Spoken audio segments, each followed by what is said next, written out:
Such a great place to be. Pull the mic down, please. Great. Okay. So as soon as we have power back, I can talk. But I'll start talking anyways. I'm sure that you've all heard the words green chemistry before, and you've heard that the word green is definitely overused in our society. You know, green this and green that.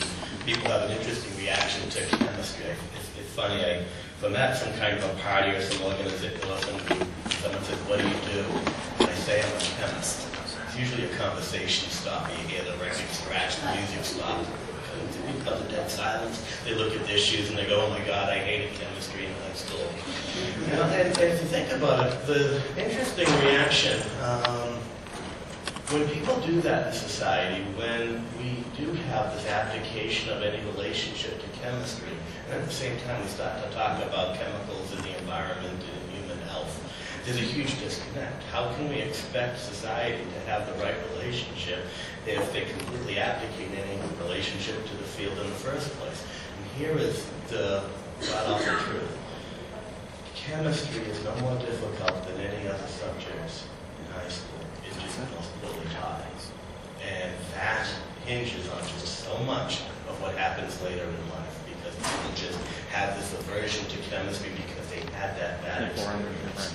And so now here we are, we're in a society that's super polarized. We can't have any reasonable conversations about anything. But when it comes to chemistry and chemicals, you know, you open up the newspaper, you turn on the radio, you look on the internet, and you hear that this is going to kill us, this is bad, this is toxic, this is dangerous, this is scary, this is bad, this is going to kill us, people are dying from this is scary, this is god-awful. And we're inundated with all this nasty. It's like, it's coming at us so fast. It's like that game Whack-A-Mole. You know, the little guys come up. What is the mascot of the American Chemical Society? It's a mole. All right, we're playing Whack-A-Mole. It's like, we hear about brominated flavor topics, whack. We hear about bisphenol A, whack. We hear about phthalates, whack. And it's like one thing comes up, we get around that, and then another thing comes up, we get around that, and we're grabbing into this, and we're thinking about that, but we don't have enough time to really get an understanding about it. We're out of breath. We're trying to figure it out, and it's like, wait a minute, something just went by here. And it's either really scary and dangerous, or it's a joke. But I'm already working on the next one, and I haven't even gotten a chance to finish on the first one. And we're left just completely spinning in circles at something that's so profoundly important. And I think that that's the most important thing to realize, that this isn't a game. That this is potentially really scary stuff. But what we can't do, and what people love to do, is go down the world is falling apart, oh my God, everything is terrible, despair. You know, imagine if Reverend Dr. Martin Luther King got up and said, "I have a nightmare." Right? People would have written checks. People write checks to despair. They don't get up off their butts and do something for despair. And so what we really need to do is we need to kind of wrap ourselves around it in a different way. You know, instead of, you know, let's accept that there are red dyes out there historically that do cause cancer, that there are plasticizers out there that probably do cause birth defects, that there are monomers out there that are endocrine disruptors. Well, we've been at this for a really long time. Maybe we're not asking the right questions. Maybe instead of asking, is this toxic, is this bad, how can we regulate this, how can we deal with that, we should take a step back and ask a much bigger question. The bigger question is, why would a chemist make a hazardous material in the first place? That kind of is the end of it right there. So instead of talking about how do we make chemicals, maybe we should talk about how we make chemists.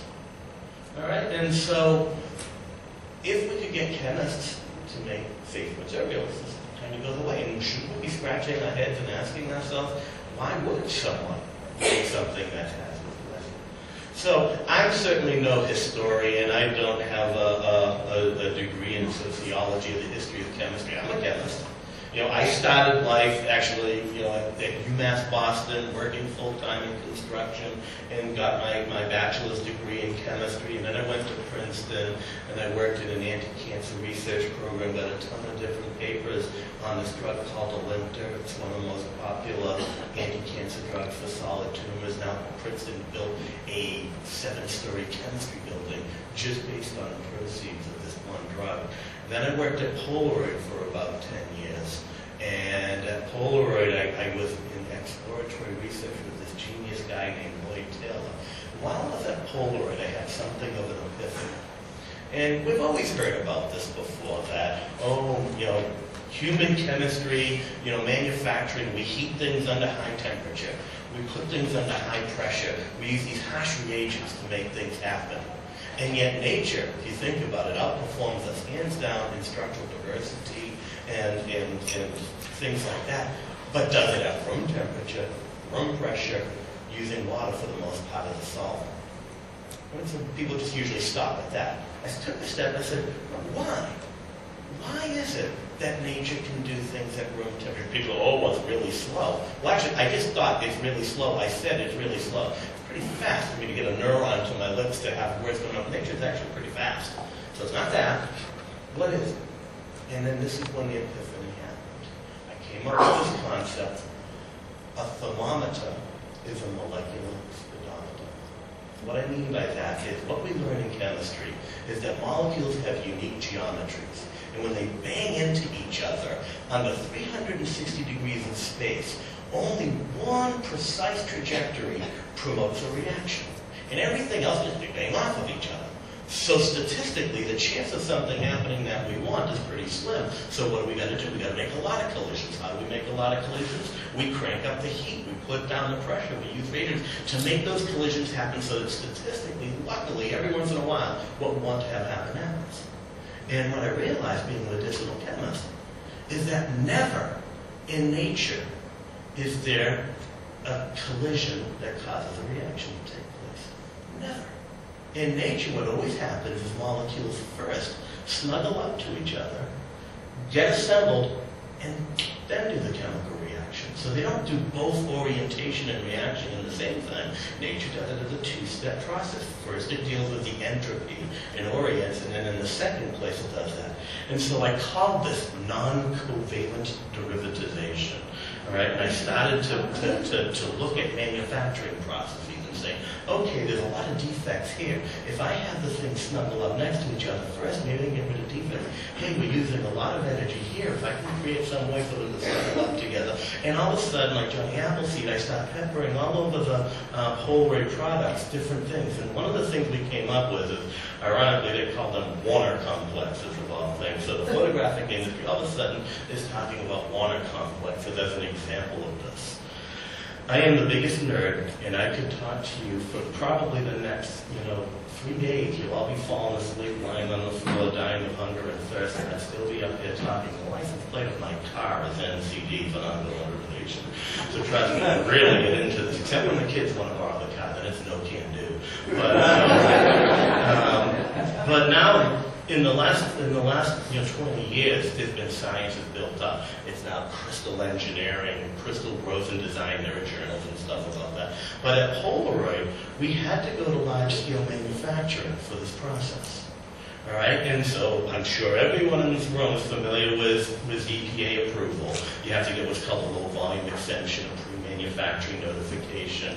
Well, this is back before computers and emails, so these are bankers' boxes wrapped up and sent to Washington, and we waited. And we waited. And we waited. And we waited. And eventually Washington rejected the application. Nothing about toxicity, nothing about environmental impact. It was just a small particle. What are you talking about? Molecular complexes, IUI.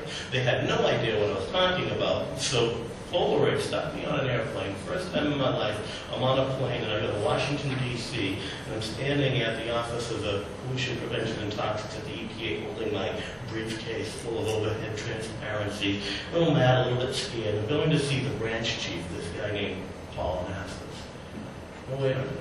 I know this guy. I went to UMass with him. In fact, we're playing in a jazz band with his older brother. There's his older brother on the sax. There's me in the background on the keyboard. My older brother with awesome hair.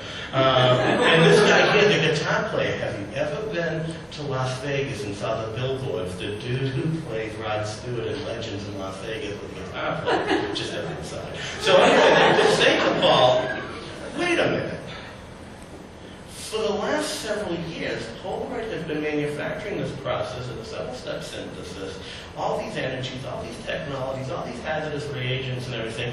Here I have come up with a new technology. It's environmentally benign, non-toxic, and EPA is going to give me a hard time. Isn't by definition anything that's better for the environment going to be new? And if the EPA has intrinsically a program that inhibits anything new, aren't they working against each other?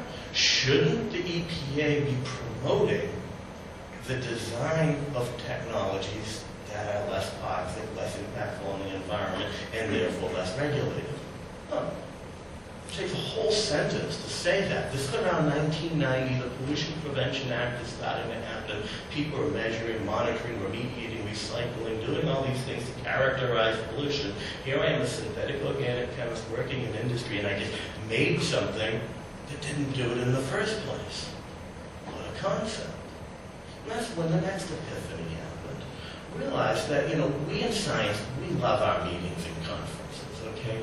Every day there are hundreds of technical conferences around the world with scientists joining together. Probably somewhere in the world right now there's a group of scientists having fascinating discussions of diseases of the third toe or the left foot or belly button linked or something, whatever. We just have so many compartments. Think of the journals and the articles. In 1990, were there people meeting as scientists to talk about designing technologies that are environmentally benign and non-toxic and therefore non-regulated? No, there was no such thing. And so Paul and I said, we need to create a science so that people could work on different aspects of this and publish it and have journals and have meetings so that we could grow into a place where we started doing it. And so we wrote this book, and it was called Green Chemistry. And I thought anyone was ever going to read this book, we would have written a better book. But this one here, these two kids from Quincy, you just feel stunned. Next thing you know, the thing's translated into 15 different languages. I've been to over 35 countries meeting presidents and prime ministers, cutting ribbons, giving talks. Ooh, this guy's come up with green chemistry. Anyone could have written this book. Absolute common sense, but it's just synthesizing things that are about in the first place. So I just Paul and I happened to be the ones that put it to ink, but it was nothing really all that amazing. The thing is, so just to understand it, what green chemistry is at the very act of removing hazard from society. So yes, of course, one thing is it has to be more environmentally benign than some other technology. But that's not enough. It also has to have superior performance. No one is going to buy a cleaner that doesn't clean just because it happens to be more environmentally benign. Okay? And it has to have the right cost. Because if it's too expensive and people don't buy it, you're not accomplishing anything. So to really do this, it's not just journal articles and hypothetical concepts. It has to play by the rules of commerce today. If you're dependent on regulations, if you're depending on subsidies to make it work, that is fundamentally not sustainable, and the job of a chemist to get back in the lab and do a better job. When you have something that is safe, has excellent performance, and excellent cost, now you rule the market. What barrier could possibly be in the market to do that? That is what's called green chemistry. What we did, we put together what's called the 12 principles of green chemistry, which is kind of like a how-to guide to someone in a research lab, pouring beakers and flasks, inventing chemistry to do something. Okay, so this is not a marketing shtick. People are not going to be saying, hey, my product is really good for principle number 7.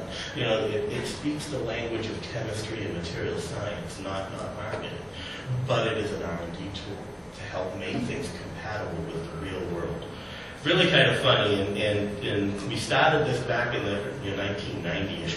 Not a whole heck of a lot happened. Then around 2000, you see this explosion, and really just staggered by this. I went to Sci-Finder last November. I've got to update this, but in November, I did a Sci-Finder search to look at all the technical documents worldwide that specifically say green chemistry as a keyword. Probably a lot more that don't specifically say green chemistry, but the ones that say green chemistry, you can see this constant increase over the last 10 years of papers going. And what's really cool is the blue ones. Those are patents that say green chemistry. So this isn't a philosophical thing. This is more of a hardcore, let's be competitive in the market thing. And at this point, so here I am working at Polaroid. I wrote this book called Green Chemistry Theory and Practice. I'm going talking, this is good about business, this is good about these things. My career at Polaroid is going extremely well. I think I'm, really, have dozens of patents, a great team of people. When life has a way of kicking me in the teeth, about this point in my career, the most worst thing imaginable happens. I lose my 2-year-old son to a birth defect. My son John was born with a disease called biliary atresia, where his liver was completely detached from his intestines. And so he can't survive not metabolizing water-soluble nutrients. So he had to get a surgery to keep him alive. And at 2 years old, we ultimately lost him. Lying in bed at night, and I was staring at the ceiling the night of his funeral. It was an interesting time, because I'm saying to myself, at this moment, I have won so many awards. I was on the cover of Celebrity magazine as Wonder Chemist. I was, just all these things, all these patents, all these papers, walking high, thinking it was the coolest thing in the world. And I realized, what if something I touched caused my son's birth defect? What if a molecule that I invented caused his disease and ultimate death? It didn't make me feel like I was the coolest scientist on the planet. There's something missing. And so, I'm familiar with these books like Our Stolen Future, where people are talking about industrial chemistry and its impact on human. I'm kind of vaguely aware of that. At this point, I'm probably the most prolific synthetic organic chemist on the planet. I'd already synthesized about 2,500 molecules that had never existed before. These aren't resyntheses, these are new molecules. And I realized, 4 years of undergraduate, 3.5 years of graduate school, never had a class in toxicology. Never had a class in environmental mechanisms. I've heard of recycling and stuff like that, but nowhere in my education did I understand the chemistry and the science of that. How is it possible that I've been handed a document, patted on the top of the head, said, go out to industry and invent the next generation of materials, and I have no idea what makes a molecule toxic? So I start looking. I go, okay, I find this slide that says chemists have higher incidence of certain types of tumors. This side, breast cancer mortality in professional chemists. Now that I'm looking, I find report after report after report after report that's linking all this stuff. How is it possible that I never had a class, never had a seminar, never had a discussion as I became a chemist about any of this? Every year in the United States, we graduate 15,000 undergraduate degrees in chemistry, 3,000 master's, 3,000 doctoral degrees.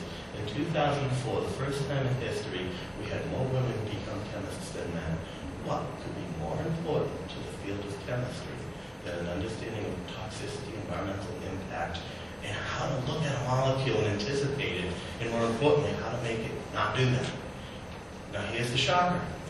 To get a degree in chemistry, not one university on the planet requires a student in chemistry to take a class in toxicity or environmental impact. Not one. Why do we have red dyes that cause cancer? Why do we have plasticizers that cause birth defects? How could we not? This isn't an epic battle of good and evil that industry is trying to place toxic things on us, and Luke Skywalker is trying to save us from Darth Vader. This is just a fundamental weirdness that the way chemistry has evolved, it hasn't been part of it. But the doctors, lawyers, teachers, nurses, architects, engineers, when they graduate, they can't practice their trade until they take a license test, and they have to maintain that license for the rest of their career. No such thing in chemistry. Anyone can make a molecule that has never existed before, potentially make the most potent neurotoxin in history, and never in their education ever have to have even the vaguest insight of how to predict potential toxicity. Now, although this sounds terrible and horrible, it's also a huge reason to be optimistic. Because there's something we can actually do about that. We could teach chemists this stuff, and so all of a sudden there's a light at the end of the tunnel. This isn't a moment of despair. This is a moment of hope. So after an 11-year career at Polaroid, I went and I played the academic game at UMass, assistant associate full professor, chair of chemistry, chair of plastics engineering and biochemistry, and I started a PhD program in green chemistry. Everything that's in a normal chemistry program, so they still have to be excellent problem solvers, excellent at doing what they do, the day job. But I added to it a one-semester class in the mechanism of toxicology, a the one semester class in environmental mechanisms, the one semester class in law and policy, so that the people at the front end of innovation had a clue what the real world realities that you guys face all the time is. So it's getting them some glimpse into the real world. And you know what? After 120 students in 10 years, the average time it took one of those students to get a job in graduating, 2 days. The longest any of them looked for a job was 2 weeks because she turned down the first 7 job offers. I still, 10 years later, get phone calls from companies saying, "Get any more students?" Because they still have to be excellent at solving the problems and doing the normal job of chemistry, but having a clue about the real world is a differentiator. Okay, and so this is something that's been going on. So the idea is, if I look at all the materials in our society today, the ceilings, the floorings, the electronics, the clothings, the medicines, everything that we do, I would argue maybe 10% escapes somebody's scrutiny. 90% of stuff out there, there's somebody that's got a big problem with it. Sometimes it's serious and important, and sometimes maybe not so. But 90% of the things out there, someone is really unhappy with from a sustainability perspective. There's this thing called an alternatives assessment, in which I think there's a moral and ethical responsibility that we do. If someone goes and does a Google search to find out somewhere in the supply chain there's a better alternative, I don't think that's going to succeed more than 20–25% of the time. Right now in 2014, it's my opinion that 65% of the technologies haven't been invented yet. People aren't suppressing, people are not choosing not to do it, they just simply haven't been invented. Because how could they? If the people who invent things don't know about toxicity, environmental impact, it hasn't been on the radar screen. So what a cool time to be in the field of chemistry. A lot of job security here and a lot of important work to do. And so if you think about where products come from, we take molecules, we turn it into materials, we call that basic research.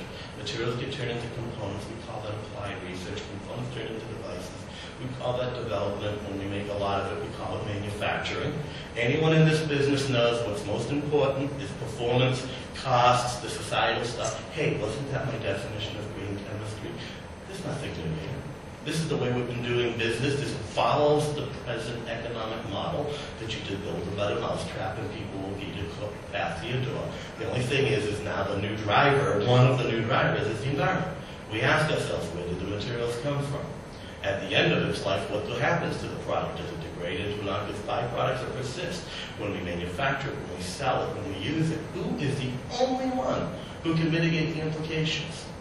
The chemist who invents it in the first place. And it's unlikely that it'll have a class in toxicology. Now, I'm not saying that this is the birth of some kind of ethics. Okay, scientists have always cared deeply about human health and environment. They love their children. They don't want to wreak havoc. But we've had a different mindset. Okay, when I asked a chemistry professor, "Hey, I'm thinking about going into chemistry. Is that a dangerous field?" The chemistry professor replied to me, "If you're asking yourself that question, you should get another major." So I never asked myself that question ever again. But why? Not because we're bad and evil and think poorly, but because we accept it as a fait accompli that chemistry must be hazardous, but it's okay. Because we're going to wear gloves to protect our skin. We're going to wear masks to protect our lungs. We're going to put on goggles to protect our eyes. We're going to install scrubbers and filters and smokestacks to protect the ears, land, and sea. And for the most part, through Herculean efforts, this has kept us pretty damn safe. However, every time there's a disaster, what happened? One of these failed. So inevitably, we're depending on a structure that can't work forever. So if green chemistry is a revolution, what it's saying is instead of standing on the shoulders of the giants mitigating exposure, let's ask the chemists to get back in the lab and think about it and make it not do it in the first place. Of course it's difficult. Of course it's hard. Of course it's going to take decades and decades to do. But if we don't agree that that's what we got to do, it's never going to happen in the first place. So if students started having classes in all the tools that are available, the EPA has nine computer programs that a chemist can draw a molecule, push a button, and get some prediction of carcinogenicity, of toxicity, of persistence, all these different things. And do you know that not one chemist graduates from the university knowing that these programs have ever been existing? They're completely out of their radar screen.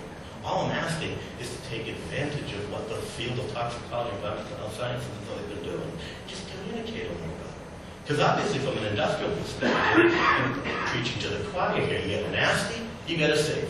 The storage, the transportation, the treatment, the disposal, regulatory, liability, work health and safety, corporate reputation, on and on and on. Who wouldn't want the safer material? So what I did, I went back to Abraham Lincoln's time and I tallied all the federal regulations around the environment. Not a whole heck of a lot happened until 1962. Rachel Carson's published Silent Spring.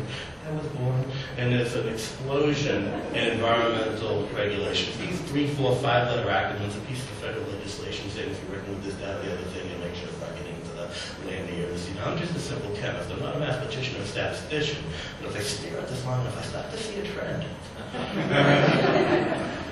This is a huge impediment to success in the commercial marketplace. You know that in DuPont's R&D budget, $1 billion a year for R&D. Do you know what its environmental compliance budget is? $1 billion. It's spending the same amount of money inventing its future is making sure it's compliant with environmental regulations. So the CEO one day said, from now on, I want all my scientists to only invent non-toxic environment. Oh, that's right, they've not had any classes in toxicity or environmental impact. The mistake people make is the desire is there, the ability is not.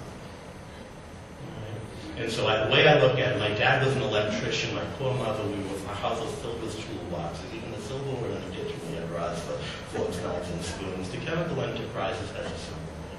We have a toolbox of all these different transformations in chemistry, carbon bond forming reactions, oxidation reductions, things like that. If we can draw it, it doesn't violate some fundamental law, we can make it.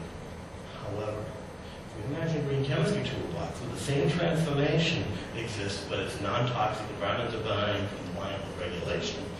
This toolbox is about 90% empty. So what do we do?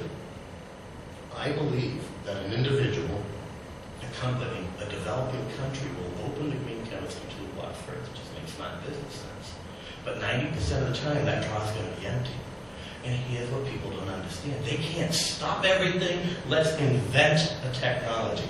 Imagine if you could schedule invention. The next Tuesday at 2:30, let's invent this. People can work for years failing to invent. So because of the time frame and the way our economic system is divided, they have to close the door, count up the gloves, the masks, and the cost of doing it the traditional way, go to the traditional toolbox, and just add that to the cost. We need to find a way to get that toolbox filled.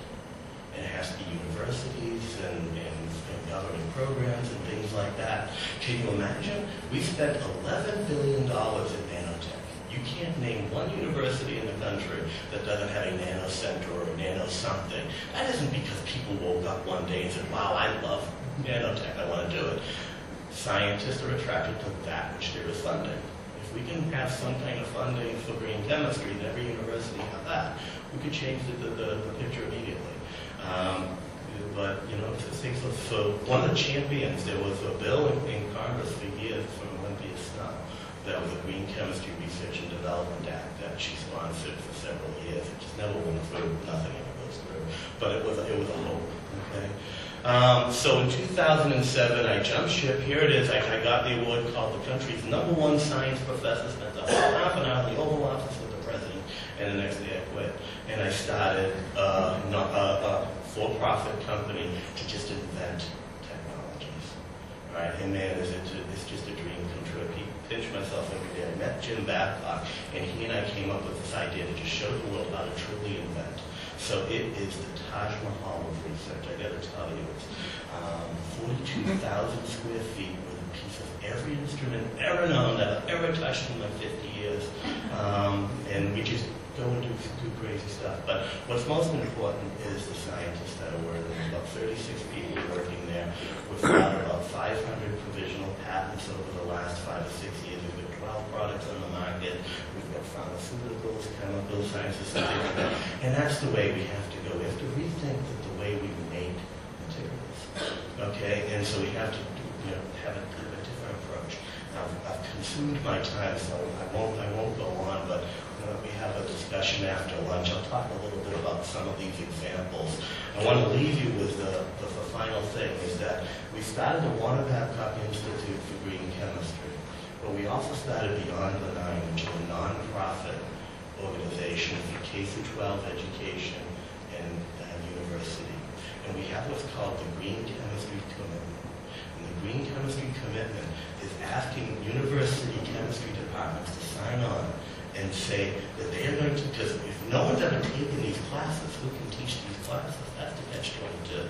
So we need to get a network of people. You know, if one department wants to have a standalone class, if another department wants to integrate it into other classes, we're trying to get a community of departments to say, okay, we're going to commit to doing this over the next 5 years. We're going to make sure that no student ever graduates from our department not learning something about mechanistic toxicology and environmental impact. It was this program, the Green Chemistry Commitment, was announced about 4 or 5 months ago. We already have about 50 signers. Just last week, I visited University of Southern Maine. They're about to sign.